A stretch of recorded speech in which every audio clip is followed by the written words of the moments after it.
تو مفتی صاحب کوئی عرض کر دیجیے گا کوئی مثال اس میں کہ نعت میں جس طرح غلف کیا جاتا ہے، اس حوالے سے کوئی آپ مثال جی عرض میں ایک مثال ذکر کرتا ہوں، میں نے خود سنا ہے، مساجد کے سپیکروں پر یہ لفظ سنے ہیں، تیرا کھاواں تیرے میں گیت گاواں یا رسول اللہ۔ جی یہ تیرا کھاواں یہ تو صرف رب العالمین کی ذات ہے۔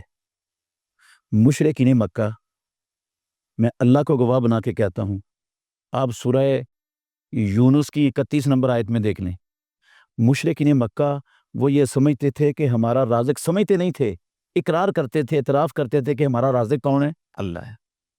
قل من یرزقکم من السماء والارض، ان سے کہہ دیجئے محمد الرسول اللہ صلی اللہ علیہ وسلم، پوچھو ان سے کہ تمہیں آسمانوں زمینوں سے رزق کون دیتا ہے؟ تمہارا داتا کون ہے؟ تمہیں کھلاتا کون ہے؟ تو اَمَّن یملک السماء والابصار، تمہاری آنکھوں کا اور کانوں کا مالک کون ہے؟ کانوں میں سننے اور آنکھوں میں دیکھنے کی قوت کس نے رکھی ہے؟ وَمَن یُخْرِجُ الْحَیَّ مِنَ الْمَیِّتِ وَیُخْرِجُ الْمَیِّتَ مِنَ الْحَیِّ، زندے کو مردے سے اور مردے کو زندہ سے کون نکالتا ہے؟ فَسَیَقُولُونَ اللَّہ، اللہ نے کہا سارے مشرکین مکہ، ابو جہل، ابو لہب، عتبہ، شیبہ سمیت، وہ کہیں گے یہ سارے کام اللہ کے، اللہ کرتے ہیں۔ اچھا وہ سمجھتے تھے داتا اللہ ہے، کھلاتا اللہ ہے، دیتا اللہ ہے، لیکن ہمارے ہاں سمجھتے کون کیا ہے؟ محمد الرسول اللہ صلی اللہ علیہ وسلم دیتے۔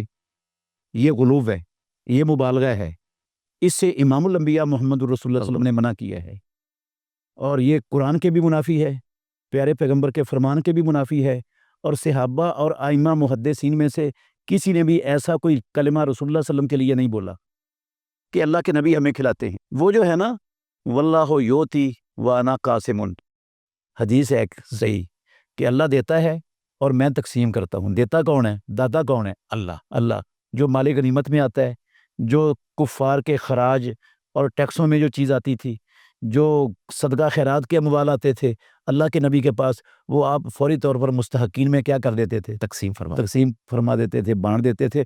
اس کو کبھی بھی اللہ کے نبی نے جمع کر کے اپنے گھر میں نہیں رکھا۔ ایک مرتبہ آپ نے نماز پڑھائی اور تیزی سے صفیں کاٹتے ہوئے، چیرتے ہوئے نکل گئے، صحابہ پریشان ہو گئے، کبھی اللہ کے نبی نے ایسا نہیں کیا، آج ایسا کیا ہے۔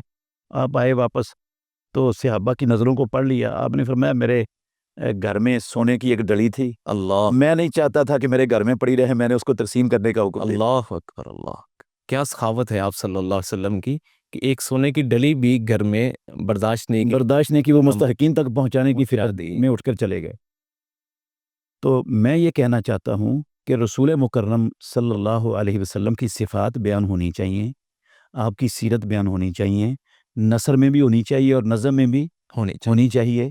یہ نیکی کا کام ہے، برکت کا کام ہے، ثواب کا کام ہے، اجر بھی ملے گا انشاءاللہ الرحمن اس سے، لیکن شرعی حدود کے اندر رہ کر ہونی چاہیے، یعنی معیار جو ہے وہ کتاب و سنت ہونا چاہیے، اس سے ادھر ادھر نہیں ہونا چاہیے۔